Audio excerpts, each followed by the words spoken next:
नमस्कार, आप देख रहे हैं भारतीय सहारा। मैं हूं यशस पांडे। आज मेरे सामने देवेंद्र कुमार शर्मा जी, जो सरावां पवारा के थाना क्षेत्र के निवासी हैं।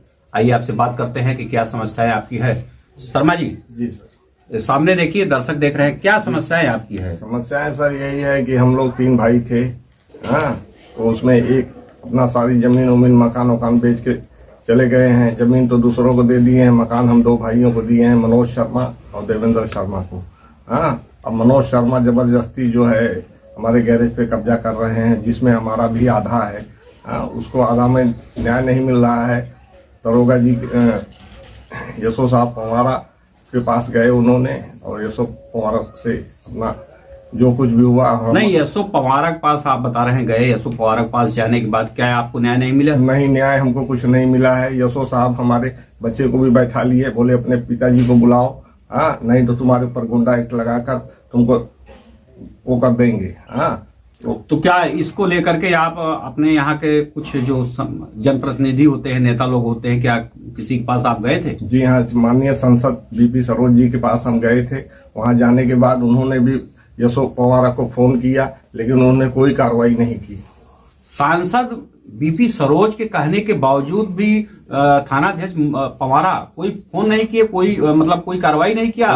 कुछ नहीं सर, कोई रिस्पांस हमको नहीं मिला। वहां से कोई रिस्पांस नहीं मिला। क्या कहा उन्होंने? कुछ नहीं कहा, बोले सिपाही भेज देंगे। हाँ, आज तक उन्होंने कोई सिपाही को नहीं भेजा, कुछ भी नहीं हुआ सर। क्या आपसे कुछ डिमांड वगैरह तो नहीं करते हैं? आपके बच्चे को जो धमकाए हैं उसको लेकर के, और आप जो सुलह का कागजात दिखा रहे हैं उसमें जो है आपके बॉम्बे की प्रॉपर्टी है, क्या वहां भी कोई प्रॉपर्टी का मामला है क्या? जी हाँ सर, हमारा एक मकान है, एक दुकान है, जिसको मनोज शर्मा जो है मुंबई पुलिस में एसआई है महाराष्ट्र में, वो जबरदस्ती कब्जा कर लिए हैं। हमको दे नहीं रहे हैं, हमारा आधा शेयर है उसमें, वो दे नहीं रहे हैं हमको। हाँ, बहुत दिक्कत, बहुत परेशानी है हमको सर। नहीं, जब आपकी माता जी दुलारी देवी नाम था ना, आप राम दुलारी, आपकी माता जी ने पावर ऑफ अटर्नी और बेल भी कर रखा है, आप दोनों भाइयों के नाम पे कर रखा है जी। आप दोनों भाइयों के नाम है जी। तो फिर आपके भाई आपको क्यों नहीं दे रहे हैं? अब समझ नहीं आ रहा उनकी क्या मानसिकता है सर, हमको समझ में नहीं आ रहा। हमारा कोई वहाँ रहता नहीं है, और वो सोच रहे हैं कैसे हड़का चमका के जो है इसको कब्जा कर ले हम।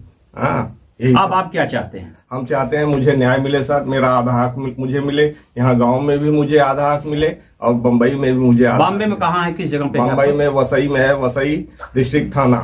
जी जी।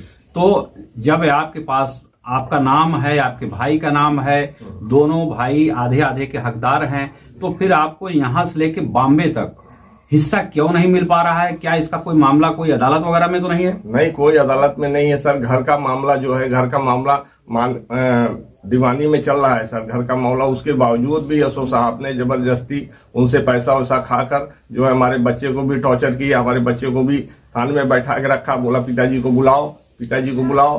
तब जब मैं गया सर तो बोले कि गैरेज खाली करके इनको चाबी दो, इस महिला को, सुषमा देवी को चाबी दो, नहीं तो आपके बच्चे पे गंभीर अपराध में धारा लगा के जो है चालान कर देंगे। अब मैं मजबूर था सर, मैं क्या करता, मैं साइन कर दिया सर, गैरेज भी खाली करके उनको दे दिया, जो कि उस गैरेज में भी मेरा आधा है।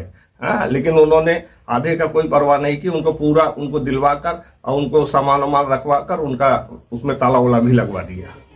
तो जैसा अभी आपने देखा किस तरीके से देवेंद्र शर्मा जी ने कहा कि मेरे भाई और मेरे बीच में जो जमीन का मामला है, यहां से लेकर के गांव यानी जनपद जौनपुर के पवारा थाना क्षेत्र के सरावां गांव में यहां की जमीन से लेकर के और महाराष्ट्र के मुंबई के बांद्रा में जो आप बता रहे हैं, वहां दोनों जगह आधे आधे के शेयरदार हैं, और दोनों आदमियों को नियमितः आधा आधा शेयर मिलना चाहिए। लेकिन जैसा आपने बताया कि जब यहाँ पवारा क्षेत्र के थाने के पास, चूंकि इनके भाई मुंबई में वो पुलिस में हैं, एसआई हैं, और अपने उस पुलिसिया रोब को दिखाते हुए यहाँ पवारा थाने में फोन करते हैं।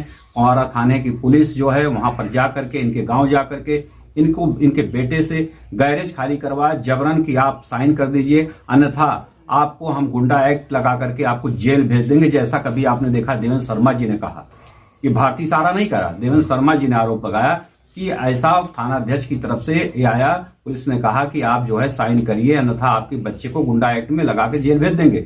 जिसको लेकर के देवेंद्र शर्मा जी सांसद मछली शहर, लोकसभा के सांसद मछली शहर बीपी सरोज जी के जनता दरबार में पहुंचे। जनता दरबार में जहां लोगों की सुनवाई होती है, बीपी सरोज जी सांसद जी ने तुरंत मामले को संज्ञान में लेते हुए यशो पवारा को आपने कहा कि आप गंभीरता पूर्वक मामले को लीजिए, जो हक होता है दोनों भाइयों का, क्योंकि ये इनके माता और पिता की प्रॉपर्टी है, तो इनका जो हक होता है, जितने भाई हैं उतने भाइयों का हक होता है। जैसा इन्होंने बताया कि हम 3 भाई थे, 3 में एक भाई बेच करके अपनी प्रॉपर्टी चले गए हैं, हम 2 भाई बचे हैं, 2 भाई में 1/2 के शेयरदार हैं यहां से लेकर बॉम्बे तक, लेकिन हमें शेयर नहीं मिल रहा है। वही सांसद जी ने भी कहा, सांसद बीपी सरोज जी ने भी यशो पवारा से कहा, लेकिन जब देवेंद्र शर्मा सांसद जी के पास से लौट करके यशो पवारा के पास गए तो यशो पवारा ने इनकी बातों को अनदेखी कर दिया, जबकि इन्होंने बताया कि मैं सांसद बीपी सरोज जी उनके पास गया था, उन्होंने आपके पास भेजा है, लेकिन थाना अध्यक्ष के ऊपर कोई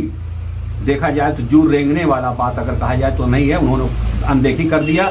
अब देवेंद्र शर्मा परेशान हैं, न्याय की बात कर रहे हैं कि मुझे न्याय मिलना चाहिए।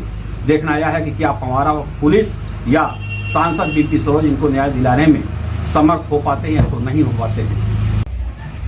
तो अब देखना यह है कि क्या सांसद बीपी सरोज जी के जनता दरबार में पहुंचे देवेंद्र शर्मा को न्याय मिल पाता है या नहीं मिल पाता है, या तो आने वाला वक्त बताएगा। ये देखिए किस तरीके से इन्होंने कागजात जो लिए हैं देवेंद्र शर्मा जी, ये प्रॉपर्टी का कागजात है जिसमें इन दोनों भाइयों का नाम लिखा गया है, और इस तरीके से ये कौन सा है, ये दीवानी न्यायालय का है, दीवानी न्यायालय का है। और ये जबरन इसके बावजूद भी इन्होंने जो है जबरदस्ती हमारा गैरेज खाली कराया, बोला कि हम दीवानी वानी को नहीं जानते हैं, तुम गैरेज खाली करो। हाँ, और ये देखिए ये जो है ये सुलानामा ये फवारा थाना का है, ये जबरन जो है सुलानामा पे जो है इनसे दस्तखत करवाया गया, और इसमें भी लिखा गया है कि 1/2 के शेयरदार हैं। जब एक तरफ लिखा जा रहा है कि 1/2 के शेयरदार हैं, फिर जबरन इस तरीके से गैरेज क्यों एक आदमी को खाली करा के दिया गया, ये सवाल उठता है। पुलिसिया के ऊपर जो है एक सवालिया निशान उठ रहा है। तो शर्मा जी, अब आप ये चाहते हैं कि मुझे न्याय मिले? जी, मैं ये चाहता हूं कि मुझे न्याय मिले, और ये लोग दीवानी न्यायालय को भी नहीं मान रहे हैं सर, तो इसका मतलब न्यायालय को बंद कर देना चाहिए, फिर पुलिस के हाथों में सब चीज सौंप देना चाहिए। न्यायालय की क्या जरूरत है फिर? न्यायालय में जब कोई मुकदमा विचाराधीन है तो इनको को हस्तक्षेप करने का अधिकार ही नहीं है, लेकिन फिर भी ये लोग जबरदस्ती करके हमारा गैरेज खाली कराए। इन्होंने दीवानी कागज का भी अनदेखी कर दिया और जबरदस्ती कर रहे हैं साहब, जबरदस्ती किए हैं, हमारा गैरेज खाली कराए हैं, हमारे बच्चों को बंद कर दिए थे, बोल रहे थे कि जल्दी से साइन करो नहीं तो आपके बच्चे के ऊपर गुंडा एक्ट लगाएंगे। जबरदस्ती मैं क्या करता साहब, मैं डर के मारे जो है साइन कर दिया। अब आपने देखा किस तरीके से देवेंद्र शर्मा जनता दरबार सांसद बीपी सरोज के जनता दरबार में पहुंचे थे। जनता दरबार में बीपी सरोज सांसद जी ने यशो को कहा, यशो के पास देवेंद्र शर्मा जी गए, लेकिन इनकी बातों को अनदेखी, यानी सांसद की बातों को भी अनदेखी कर दिया। और ये भारतीय सहारा के पास आए कि अब मैं मीडिया का शरण ले रहा हूं, मीडिया के पास भी आए, लेकिन सवाल ये उठता है कि जब एक लोकसभा मेंबर पार्लियामेंट आप जो है जो लोकसभा के सांसद हैं उनकी बातों को अनदेखी कर दिया, तो बताइए किसकी बात को सुनेंगे? जबकि हक होता है और न्यायालय में मामला चल रहा है। जब न्यायालय में मामला चल रहा है तो उसमें पुलिस को हस्तक्षेप नहीं करना चाहिए। इसका मतलब है कि अदालत की अवहेलना का भी इन्होंने इस तरीके से किया। आपका चहेता चैनल भारत सरकार की डिजिटल मीडिया आचार संहिता 2021 के अंतर्गत FCDN का सदस्य है। हम अपनी खबरों में FCDN की कोड ऑफ इथिक्स का पालन करते हैं। FCDN का सदस्य होना ही खबरों की प्रामाणिकता है।